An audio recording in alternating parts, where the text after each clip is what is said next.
Welcome in. This is The Herd, wherever you may be and however you may be making this part of your day. Thank you so much. In for Colin Cowherd, I'm Doug Gottlieb.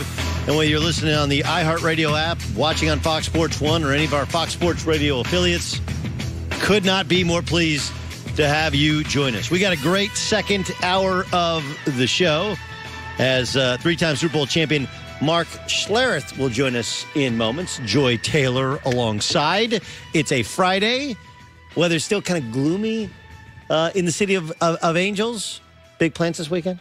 No, not big plans. But I'm also not complaining about the weather. I'm not complaining about it. I'm just kind of painting an accurate picture. It's been chilly here for longer than is acceptable by everyone that lives in Los Angeles. It's really, again, I grew up in Southern California. I've lived other places. I understand that a bad day in L.A. Is a good day most places, but we have had a remarkably long and wet winter. This could be complete fake news, but I'm pretty sure it's the coldest winter in LA in like 60 years. Yeah, and the wettest as well, which everybody's like, well, that's a good thing. And then LA people are like, well, that means eventually it'll be followed by a drought, and then everything grows up because it had so much water, and then the big fires, and then we'll start all over again. That's generally kind of the way it works. And I don't think anyone's wiping away tears in Los Angeles over not getting Bryce Harper, but there was an assumption that a kid from Vegas, they needed an outfielder. They did go out and get A.J. Pollock. That Bryce Harper they have the money.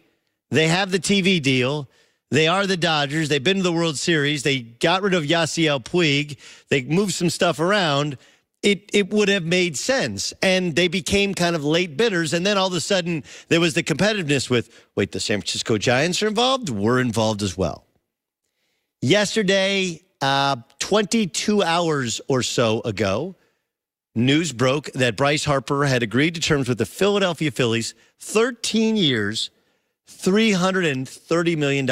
And there's two other parts of this contract which are really, really interesting.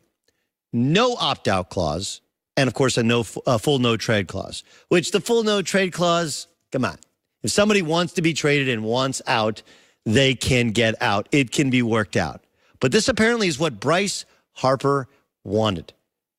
Right? All reports, and Tom Verducci, of course, works for us on MLB on Fox covering the World Series and the regular season, writes for Sports Illustrated.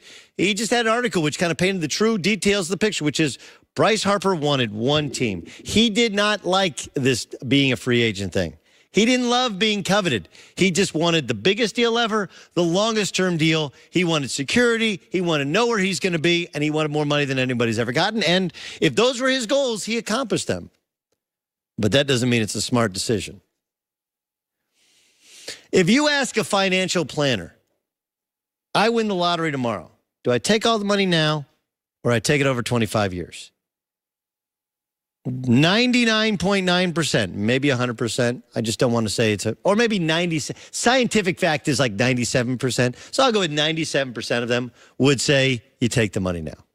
And we diversify it in your portfolio, and it'll be worth 3, 4, 5 times as much money as if you were going to get paid out over 25 years.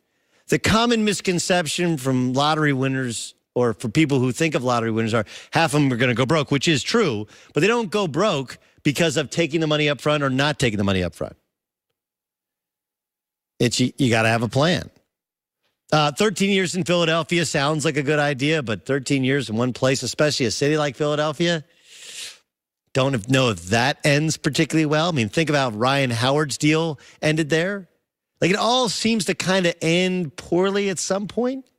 Now, look, I do think the genius to no opt-out, no trade clause, and really only $25 million a year means that Bryce Harper can, in fact, recruit Mike Trout in 2 years if he becomes a free agent as a member now of the Angels and goes back to Philly. Although it should be pointed out, Trout grew up a Yankee fan, and the Yankees by then probably will need a center fielder, and they have even deeper pockets than the Phillies. And the Angels, of course, are going to do everything in their power to keep Trout so he doesn't even ever get onto the open market. But this is not a smart deal. It's just not. To not include an opt-out clause, which is your power, not the team's power, is dumb. And we believe this to be accurate, right? That the Dodgers offered 3 years at 135, 3 years at 135, or 4 years at 168. This is the lottery winner choosing the 13-year payout instead of the 4-year payout. Granted, less money, but he would have been on the market again. In 4 years at 31, and 3 years at 30 years old. And you can say, hey, the market has settled, and guys, when they get to 30, okay. Even if he got a deal that was below that of the 13-year contract, which is $25 million per year.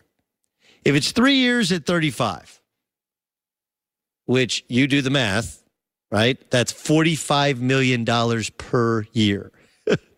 First, you can't spend $135 million. I mean, you can try.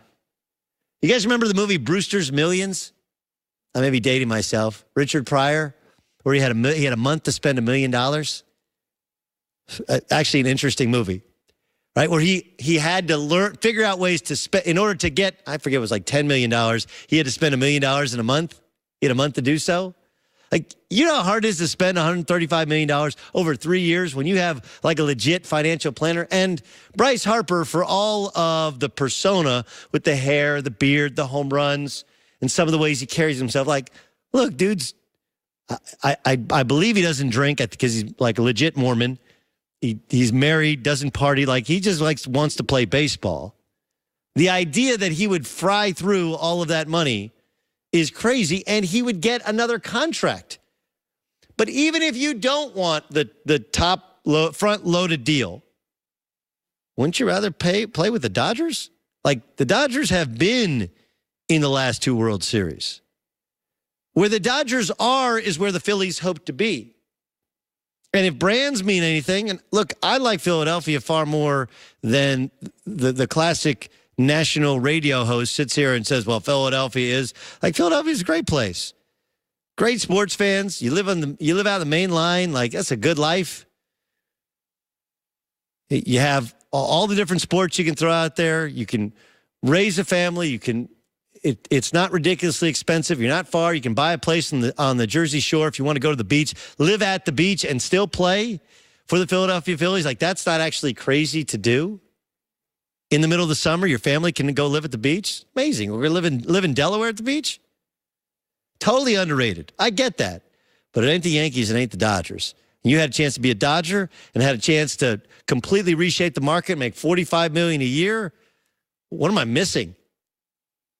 What am I missing? I understand Bryce Harper thinks he knows what he wants. But this is where the proper financial planner or Scott Boras needs to set aside the ego of, hey, we don't need to have the longest, biggest contract of all time. Let's have the best contract of all time. 3 years at 135 or 4 years at 168 for the Dodgers is a better contract than 13 years, 330 with no opt-out. This is classic Boras. Classic Boras. I got you more than you ever could hope for. Yeah, it's not really in the city you want to play in. Sure, it's in the same division as your rival. And no, they actually haven't been in the playoffs in more than a half decade. But I got you more money and I got you what you wanted. See? Deal done. But it's not the best possible contract. It's not the best possible team. It's not even the best possible location. Don't sell me on taxes in Los Angeles. And like, look, if you wanted long-term, by the way, he turned down a 10-year deal with the Nationals for $300 million going back to last year. So now he has to move to a rival city that doesn't have the pitching they had in Washington. And maybe you sit there and go like, you know, I had kind of burned through my time in Washington. That part of my life was done. Like, oh, okay. But that's not what has been said here. He wanted long-term stability. He wanted to reset the market. 10 years, $300+ million. He didn't even have to move, and they got Max Scherzer. What am I missing? This feels like a guy who set out with a checklist of things that he wanted, and once the checklist was accomplished, he ended up taking it. He settled on a 6. That's it. He settled on a 6. Good enough. Women settle, men settle. Bryce Harper settles. My wife settled on me. That's what happened. I was a 6, solid 6 though. Solid 6 with potential to grow to a 7. Potential. I never met that potential, but a solid 6. 3-time Super Bowl champion Mark Schlereth joins the show upcoming next. If he was an NFL GM, would it be Kyler Murray or Dwayne Haskins? One seems to check every box. The other one's Kyler Murray. I'll ask him next.